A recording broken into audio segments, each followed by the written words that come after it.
IPhone కొన్న తర్వాత ఇది నా ఫస్ట్ వ్లాగ్. లేచిన తర్వాత బాడీ సెట్ చేసుకున్నా. ఇలా సెట్ చేసుకోవడం వల్ల హార్ట్కి చాలా మంచిది. దేవుడికి మొక్కుకున్న స్వామి కొంచెం కష్టాలు తగ్గించని.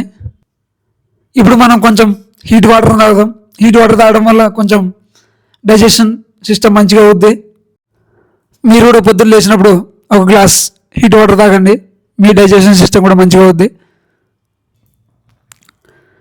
హీట్ వాటర్ వెంటనే తాగడం వల్ల నోరు కాలింది. మళ్ళీ కొంచెం చల్ల చేసుకొని తాగి మనం బ్రష్ చేసి ఫ్రెష్ అయ్యి మనం గ్రౌండ్కి వెళ్ళే డ్రెస్ని వేసుకున్నా. అందరూ బక్కోడు అంటారు. ఈ బొక్కని బాడీ బాక్స్ ఆఫీస్ అని వాళ్ళకి తెలియదు. నేను డైలీ గ్రౌండ్కి వెళ్తాను, ఎందుకంటే జీవితం ఎలాగో గుడిసిపోయింది. కనీసం వెళ్తేనైనా మంచిగా చూసుకుందామని నా ఆలోచన. నిన్న నైట్ నాకు నా ఫ్రెండ్కి ఒక మినీ యుద్ధమే జరిగింది. వాడేమో నేను గ్రౌండ్కి రేపు ఖచ్చితంగా వస్తాను. వాడు ఇదే మాట ఒక సంవత్సరం నుంచి చెప్తున్నాడు, ఖచ్చితంగా నువ్వు రావురా అని చెప్పా. అదొక యుద్ధం అయిపోయింది.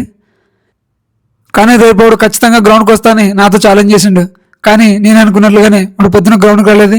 ఇదే నా హెల్త్ మెడిసిన్. అలా 2 రౌండ్లు వేసిన తర్వాత ఎక్సర్సైజ్ చేయడం స్టార్ట్ చేశా. ఇన్ కేస్ మీకు ఎక్సర్సైజ్ చేయడం రాకపోతే మీ బాడీలో ఏ పార్ట్ ఎటు తిరిగితే అటు తిప్పండి. అదే ఒక ఎక్సర్సైజ్. దాని తర్వాత స్లోగా ఒక 15 మీటర్స్ పరిగెట్టాము 2 రౌండ్లు. ఎందుకంటే మనం అంతకంటే ఎక్కువ పరిగెట్టలేం కాబట్టి. ఈ రోజుకి ఇంతే.